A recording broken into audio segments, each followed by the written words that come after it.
Hey, Freddie, how you doing, man? Hey Steve, how you doing? I'm doing good, doing good. So glad to see you today, and we really appreciate you taking some time. I know you're a busy guy, and we can't wait to get caught up. You've got, a new job you're doing, and we just want to see what's going on. So we got a lot of questions for you today. But despite all that, we still like to start at the basics. We like to, and again, you've been on the show before. A lot of people know who you are, but we also like to ask our guests a little bit about themselves on a personal basis. So outside of the job, because we're going to talk the rest of the day about that. But if you don't hmm mind, tell us a little bit about yourself on a personal basis. Well, Steve, to start off with, I've been thinking about this, and I think that I should finish my breakfast first. So I'm not sure if you've heard about my new cereal. No, is this real? Daddios? Patios. Is this real or is this? Did someone Oh just make that up? no, Oh, I'll that be a was buyer. Awesome. I was gonna place my order. I was gonna start my day with well, Daddios believe it or every day. not. So this was done in honor. I'm not sure if you get the glare off of it There there, you go. but There you anyway, it was done when I celebrated my 80th birthday. They threw a little surprise for me in here. Steve, it was unreal. So when you ask about my life at this point in my life, I realized that time is a lot more valuable when you surround yourself with things that you enjoy, hmm and that's where I'm at right now. So I am doing a lot of traveling, but I'm also doing a lot of nonprofit stuff now, Right. off the record. Just my way of giving back as a legacy when I'm no longer here. They say that as long as someone mentions your name, you're still alive. Yep. So that's my goal. Yes. I understand. Wow. Yep. Yeah. Well said.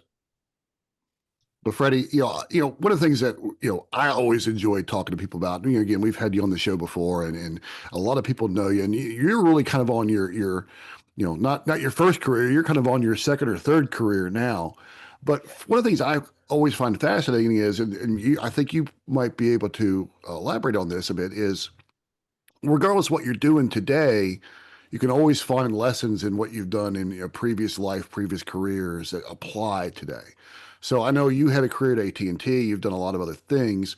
Do you find that you still see that some of the lessons you learned as in your early part of your career are still applicable now?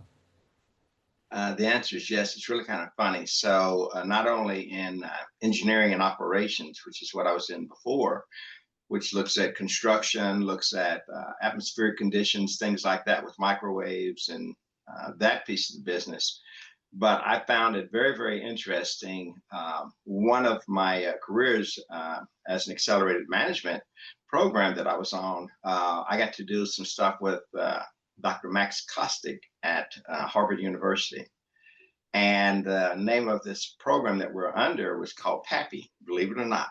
It was PAPI, and it's performance and it's perception and performance inventory skills. Okay. And it had to do with people approach things based on their perception of what they see. hmm And I never thought about that. It was done for us to look at how employees that work for us approach their jobs and to notice those things and to see if there was something in the way that they were approaching their jobs that would be value added in increasing the efficiency or the way that we did our work. So I found it interesting that I came to Buffalo Trace, and next thing I know, I'm meeting with Julian Van Winkle, and I'm dealing with Pappy again. But this time, I found it easier to consume than it was to Consume change the material behaviors in better. people. Right. Easier and more entertaining. Yeah. Yes. It's awesome.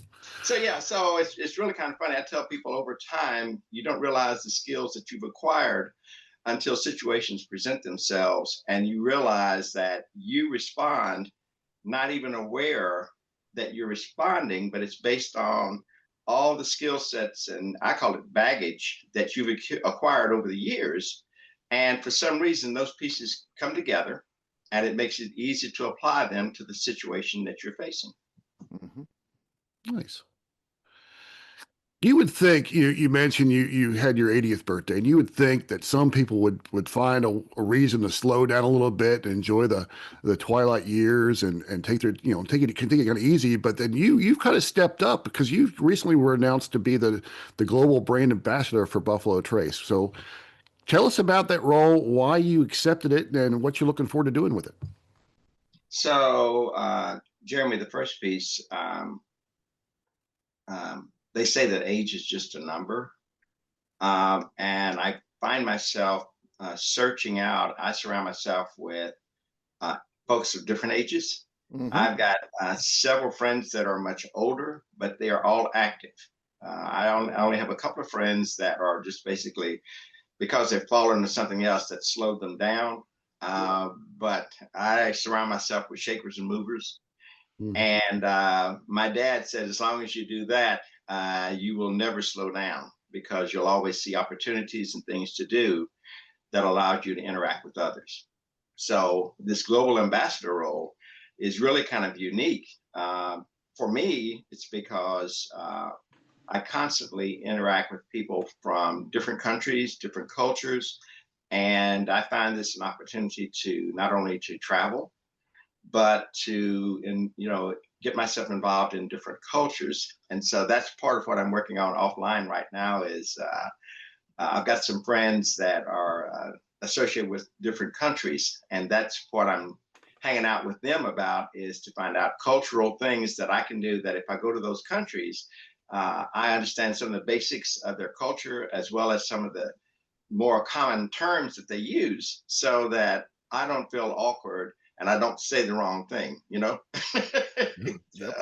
Yep. Absolutely. So that's me right now. So have you been able to travel outside the U.S. under this role yet, or is that coming? Well, it's outside of this role, but it ties in with this role. So I was very fortunate when I got inducted into the International Whiskey Hall of Fame. I wanted to see the Hall of Fame in Scotland. I was like, okay, so what is it like? Is it like the Getz Museum? What is it? What's there? So they call it planting seeds. So I got my grandson to go with me, and we went to Scotland. We went to the Roscollon Castle, and Dominic invited me in. Joanna set the stage up. We went into the Hall of Fame, and I saw my picture, and I saw all these other Hall of Famers, and I just stood there for a moment, and I was like, I can't believe that I'm actually here. But you know what the cool part, Jeremy, was? My grandson was standing behind me, and he was looking, and Joanna takes my picture down off the wall, and she opens up the frame and she says, would you sign this for us? So in front of my grandson, he sees me signing my name on my picture and seeing it rehung in the Hall of Fame. And he was over the top with that one. So Grandpa's a rock star. That's yeah, right. so it was really kind of cool. But so that started it. And then it made me realize, okay, what are the other countries that I would love to be able to go to and basically get involved with their culture. So while I was there in Scotland, I just did a visit, a lookabout, and I visited other known distilleries, but I also visited some of the smaller distilleries. And Jeremy, the cool part about that, the reaction blew me away. Those folks were just as excited about me coming to visit them in their little small distillery that doesn't get much press as over here in the United States when I do popcorn visits to smaller distilleries and stuff. The reaction was the same. And so it makes you realize there's a culture within the distillation business that people are just looking for someone to spend time with them and let them talk about how they're approaching the products that they make. So yeah, so I'll be doing more and more of that, and I'm tying that in with nonprofits as I go to different countries. Yeah. I'm glad you talked about the reaction of the people there, Because the other part I want to ask you about is obviously you've been around this industry long enough to see the highs and the lows, and to think that your father or your grandfather would have been celebrated as dare I say, rock stars in the industry. Today, you know it. You go anywhere in the U.S., people know who you are, and a lot of people will come in. Consumers will come out because they want to meet you. Are you seeing that same sort of fan base outside the U.S. as you're seeing here, or is it starting to grow? This is crazy. All right. So it's funny you should ask that question. So we are my grandson and I were on a train leaving out of Edinburgh. And we're just riding on the train going down to one of the distilleries. And my grandson says, he starts smiling and he's looking around. And in the background, we can hear this. I'm telling you, it's that bourbon guy. I'm telling you, that's him. That's him. And we were on a train over in Scotland. And my grandson just looks around and he starts smiling at me. And he says, we just can't go anywhere, can we, Papa? I love it. But quite the compliment that it was said in a way that was pleasing. Yeah. That was the good part about, and that tells me the beauty of what you and Steve are doing right now is, I think social media is capturing the essence of the people that don't make a lot of noise.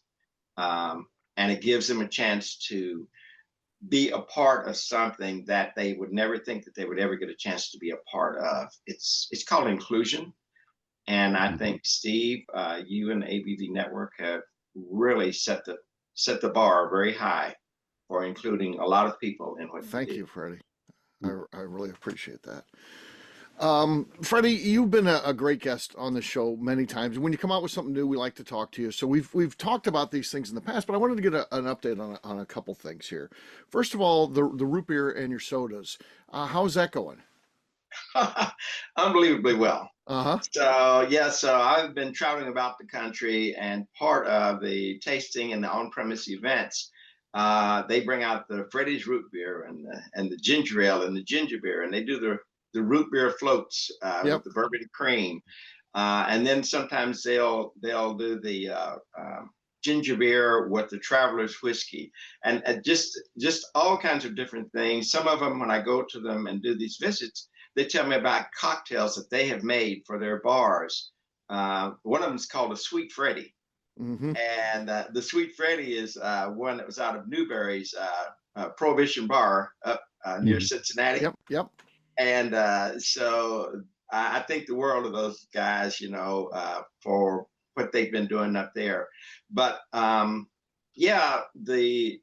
most people don't even realize that $1 out of every case goes to a 501c3 that they've allowed me to set up.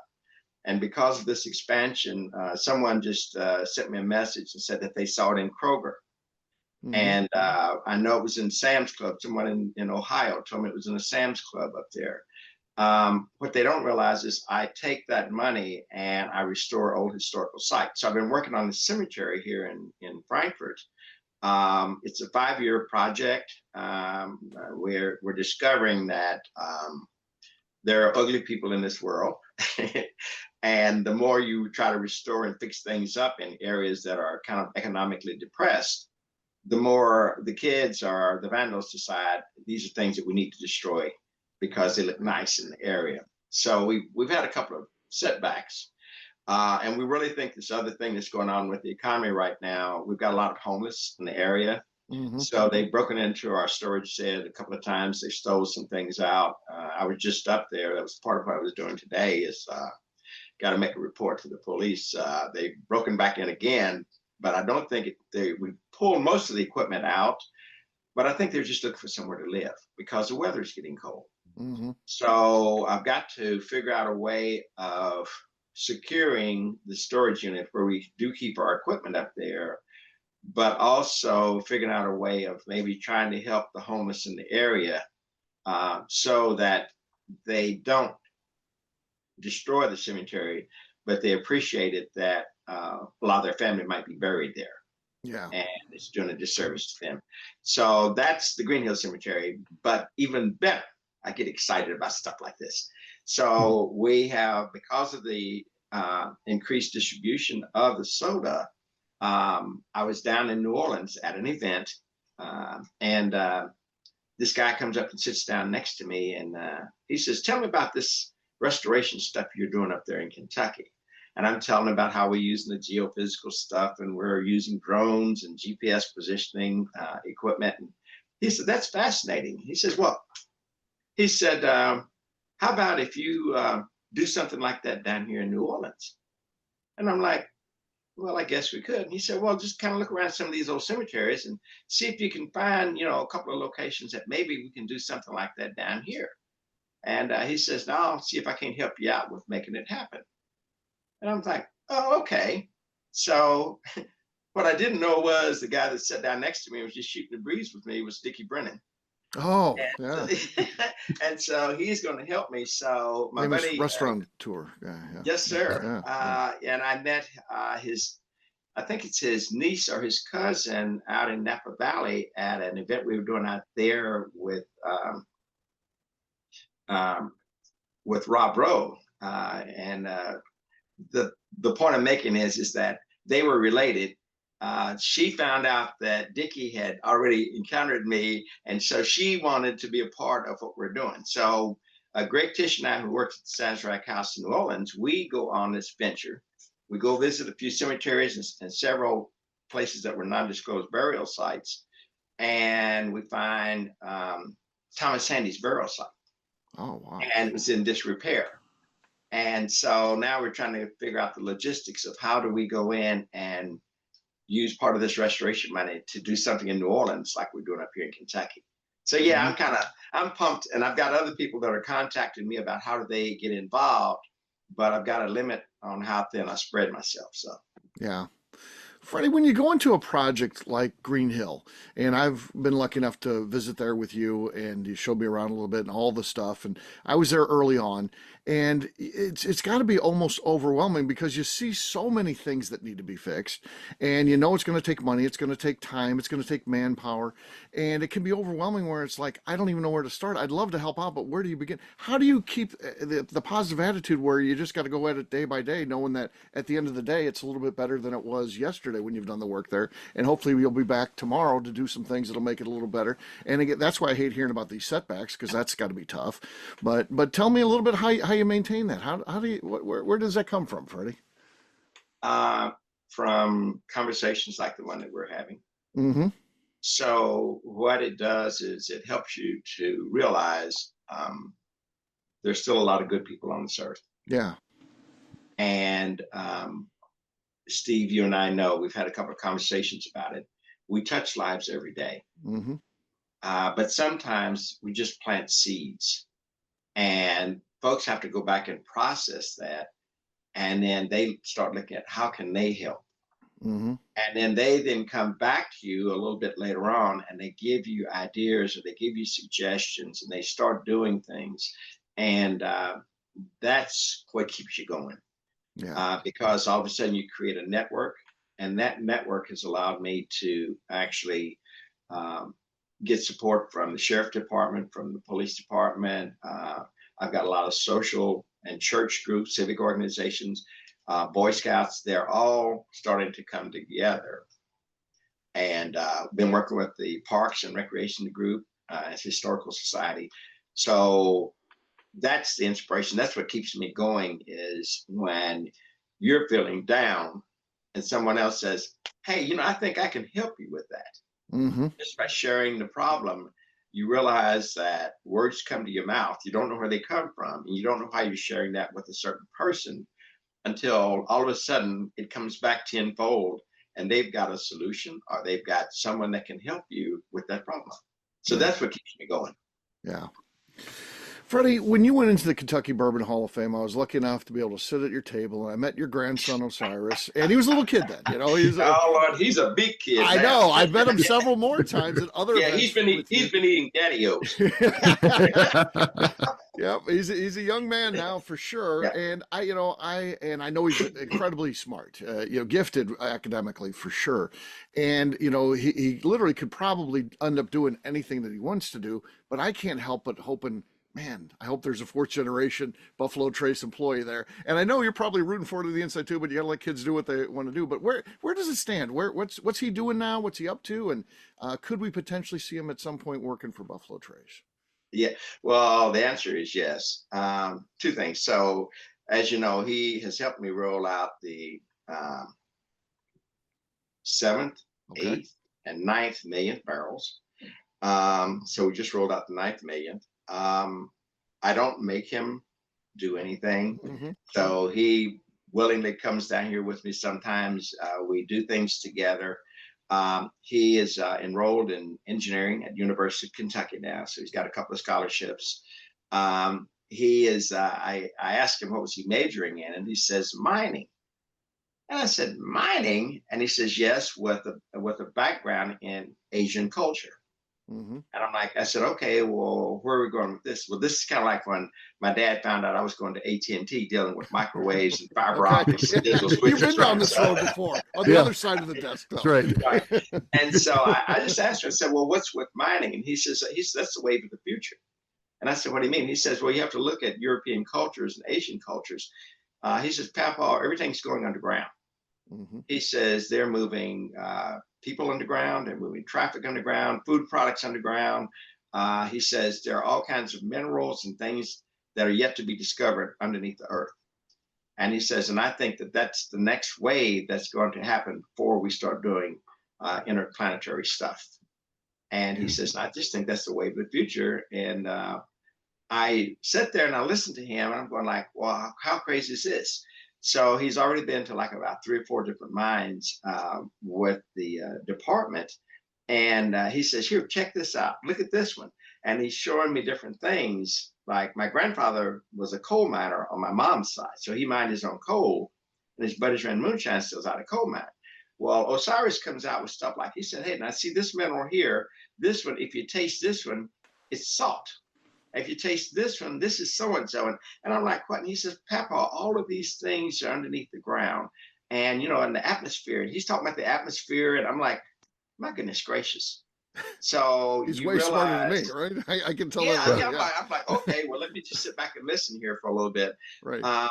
But it gets you excited about, here's someone with all the struggles you had mentioned, you and Jeremy had mentioned earlier about the industry and what was going on within the industry. And we already know that there's certain things associated with the environment that people don't like about distilleries being on the surface of the earth. Mm-hmm. But if you think about a couple of times here of late, you're hearing about people taking their distilleries underground. Mm. And so it's kind of like there, I just see a future in what he's doing and his approach that says maybe there are some gains to letting him do this and enjoying the next legacy that he creates. Mm-hmm. Yeah. Yep. Freddie, anyone that speaks with you, one of the first and the biggest takeaway is just how infectious your passion is for the industry and Buffalo Trace.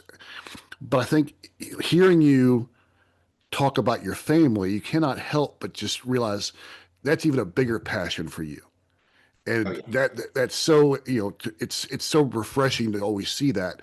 So and you mentioned the 9th millionth barrel and having family there for the 7th million, the 8th million, and 9th million, as impressive that is, the fact that someone from your family's been there for every millionth barrel rolled out at Buffalo Trace.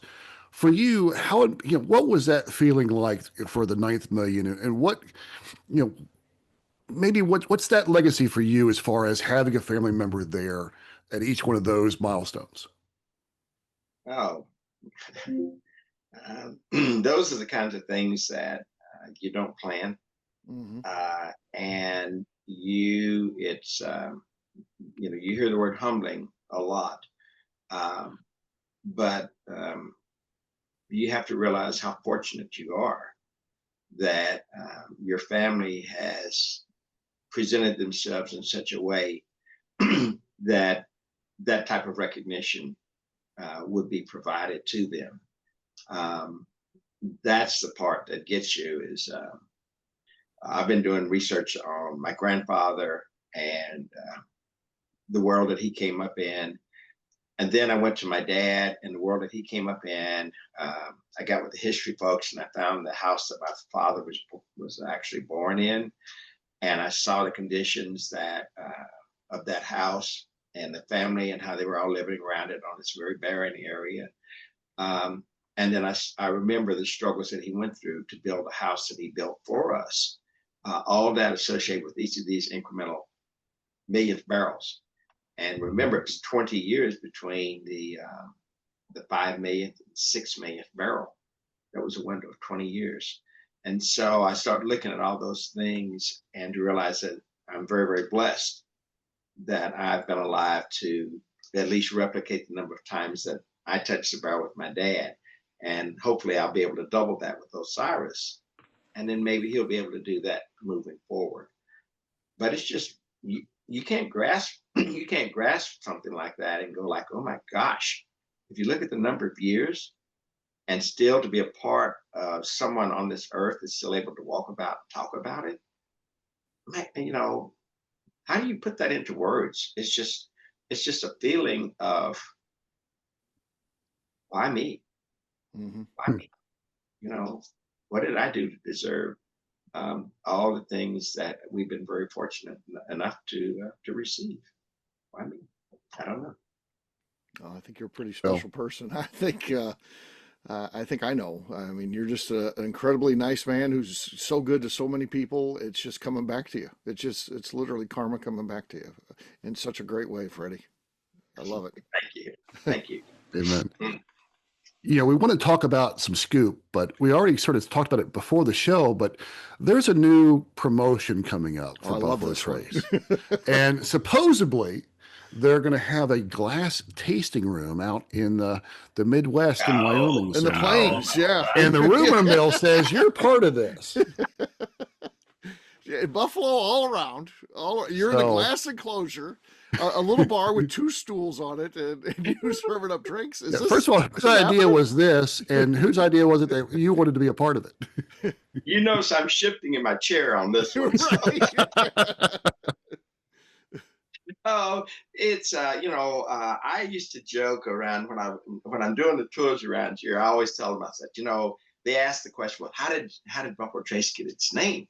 And I said, remember back in the 1700s, I said, buffalo trod right here where we're standing. I said, there would be herds of buffalo just grazing in this area. And they're like, really? And I said, yeah. I said, so you have to watch your step. I said, there might be a little residual buffalo around here, you know? So we make a joke about that. And then when Adam mentioned this to me about what I consider doing something like this, I'm thinking now, we talk about out of the box. Right. You know, I'm getting in the box on this one. But I think that people in the industry are becoming creative in things that we can do that were never considered fun things, right, or things that help you to appreciate nature. So remember, the motto of the distillery is only 4 words: honor tradition, embrace change. And so if you start looking out there now, Steve, there's more and more distilleries doing crazy things right now with labels, with bottles, with interacting with different sports and, you know, movie stars and all kinds of crazy stuff. And I think the cool part is doing something like this for me. I know they're not going to put me in harm's way deliberately. So that risk factor is being addressed. So for me to be able to do something like that as a legacy moving forward, you know, hell, I'll be sitting around in a rocker one day and I'll look and I'll say, I remember that day I was out there with them. Take lots of pictures. I can't wait to see this. I'm so excited. I can't wait to see it. So yeah. One of the few promotions I've seen lately, I go, man, I would love to win that. I know. Yeah. Yes. Yeah. So and that's what's going on. So we've been doing a lot of cool stuff. But I think that the part that I like most is, again, it's inclusion. And the majority of those things that you see that's getting publicized, there's usually someone associated with Buffalo Trace in and around those pictures. And that's the cool part, is it still references back to people to let them know that we're still focused on individuals and families and the root of Buffalo Trace itself, which is kind of a back to basics kind of a thing. Yeah, absolutely. You know, for a lot of companies, you look around any industry, and for a company to have a product or a service that is revered or recognized as one of the top in the industry, in their industry, is unique. And a lot of companies strive to have that market share. Buffalo Trace, you have a number of some of the most revered products out there. And it would be easy for a company to sit back on their laurels and say, hey, we don't need to market. People love us, and we just keep doing what we're doing, make good products, and they'll sell themselves. But between the barrel program that you guys introduced at Sazerac, between this promotion, some other things you're doing, you guys are always out there doing more. So with that being said, is there any kind of scoop or something new that you guys are about to announce that you want to tell us about? If I knew that, I would not tell you anyway.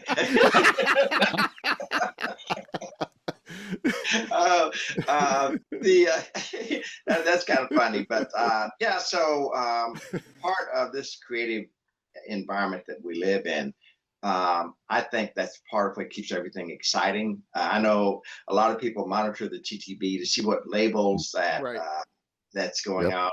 But a lot of the other creative things, I think probably the most exciting thing coming up is the opening up the restaurant here at Buffalo Trace, the cafe. Yes. That they're doing, which was something that people more often than not would ask about when they would come in here. Could they have a bite to eat? Could they have something to drink? Well, we had the Firehouse Cafe for that, but that was seasonal.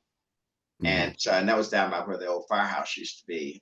But the restaurant, the cafe that they're creating is top notch. And I think that's the next exciting thing that people will look forward to when they come to Buffalo Trace. Nice. Freddie, I know your background very well. I know that you retired from AT&T, and your job at that point was going to be caretaker for your father, and his dream was to have you work at Buffalo Trace, and you agreed to do so for a year, and you've been employed there ever since. And you've done so much. You look at the charitable work you're doing, a global ambassador, and all that. If your father could see this, which I'm sure he can, but what do you think he's thinking as he looks down on you? He'll probably mess this one up too. So. I don't think so. I think he's got to be incredibly proud. Gosh, the ultimate compliment that I think, Steve, that happened to me was. I'm not sure if I share with you this guy, Raj, out of Milford, Michigan.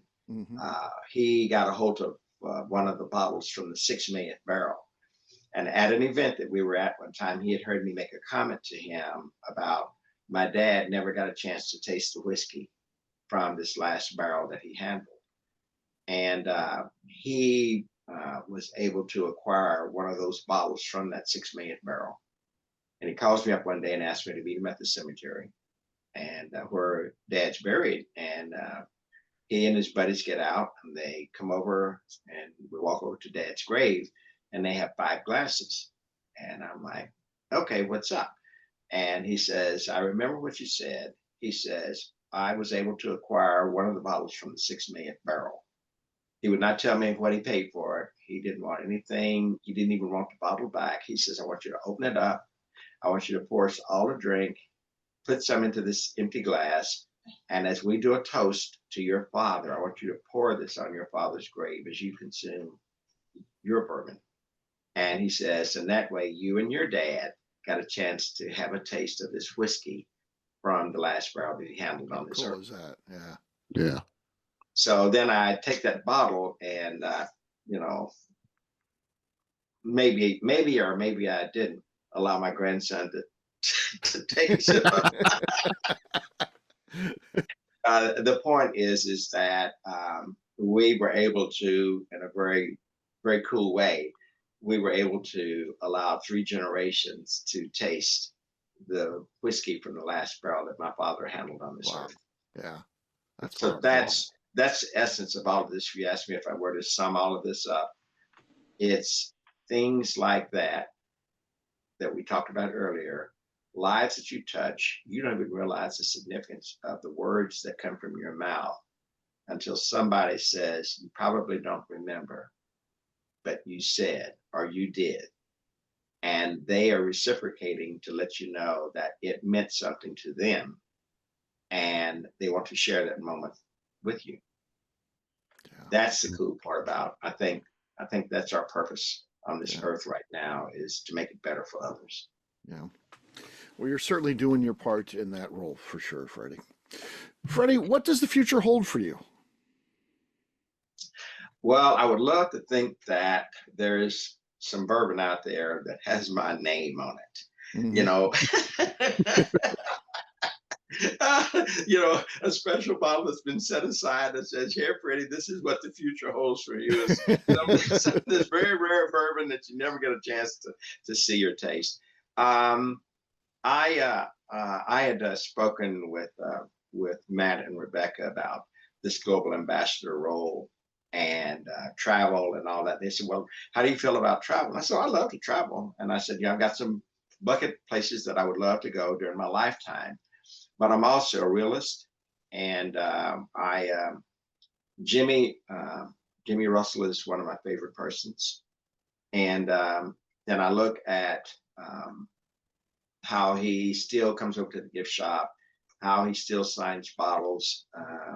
I think of Corky. I think of there's only a few of the folks that I consider legends that are still floating around. And what I shared with them was, I will reach a point that I will make that decision. I want to just say, what's the song? Let's go out with in a blaze of glory. Uh-huh. Yeah, so I would rather be remembered as someone who stepped away while the flower was still in full bloom, than to be someone that doesn't get it, and they're there, but the petals have fallen off the flower. You know what I mean? So you want people to remember you for what you did, not to be someone that they put up with, and you're not contributing anymore. So as long as I feel like that I'm value added, I'll hang in here for a little bit. But I do see an end to this rainbow. Okay. Well, I hope that's a long way away, Freddie, because you're such a special person. I mean, you think about his life comes down to moments, right? And interactions, and someone meeting you, that's a key moment for them. Something that they'll be talking about decades from now, potentially. Hey, I met Freddie Johnson. I was at the gift shop one day and there he was, and I ran into him and he signed a bottle, and you're that type of person. So hopefully you're around for a long time doing this, because we love you, man. So this is a funny one. So I was en route going to. I just came back I was down in Tampa and Orlando, and I'm getting on the plane, and Andy Barr is on the plane. Uh-huh. And so I'm going to be very calm. I'm not going to draw attention to Andy, Just be right? cool. Just be cool. But it works in reverse. Andy's like, "Hey, Freddie," and everybody starts looking around at me, and I'm like, "Oh, geez." That makes you feel good. It makes you feel good that folks that you realize have a hell of a lot more responsibility than we have, and how they affect lives. For them to favorably recognize you, it makes you feel like it's good to be on this earth right now. Yeah. It's good to be a part of something that's good. Just on a quick note here, you had asked earlier about the industry, Jeremy, about some of the stuff that was going on long term, and I think that the industry is fine, and I think that there's something happening right now that people are going back to core values. They're looking for good products without a lot of hype, and the price points. You talked about the number of products that Sazerac has or Buffalo Trace has in its umbrella. I think under that portfolio are price points that allow people, no matter what they're doing, to find something that they feel like it's value added for the dollar. So for me, it's not about, I tell people all the time, it's not about who makes the best product, because consumers will decide what they like. But if I do make something and you like it, your expectation is I'll go back and get another bottle of your product because I expect it to taste like the last one I had. So it's about consistency. So if I'm doing these kinds of things, I have to be able to understand what I've done so that I can replicate those taste profiles moving forward. And if I do want to make a better product, I have to understand this product so I can make the next one and be consistent with it. So that's part of what we're doing. So when you ask me about what are we doing within the industry, I think that our objective is to continue to make good products, to continue to be innovative, but also to be able to replicate these cool flavors and creations that we are sending out into the public. Yeah. Well, great. Freddie, thanks so much for joining us today. I want to give you the option, and I know there's a lot of different things that you can promote here, but social media, websites, people want to help out charity wise. Anything you'd like to share, we're good with. So, if people want to follow this journey, where do they need to go? So, if you go to Freddie's Historical Restoration Projects, that's where you can go to. The Social Good Fund is the nonprofit that you can go into, and in there on the memo line, it just says you just have to say Freddie's Historical Restoration Project, but it gives you all the information on how to do that. You can do it electronically, or you can do it by check. I get a statement from them that tells me who are the folks that have donated to that, or they can send it straight for Green Hill. If they want to help us with what we're doing at Green Hill, they can send it straight to Green Hill Cemetery here in Frankfort, Kentucky, at the post office block 96. Yeah, so, but that's where we are right now. And that restoration program allows me to do anything, anywhere in the country. Okay. Yeah.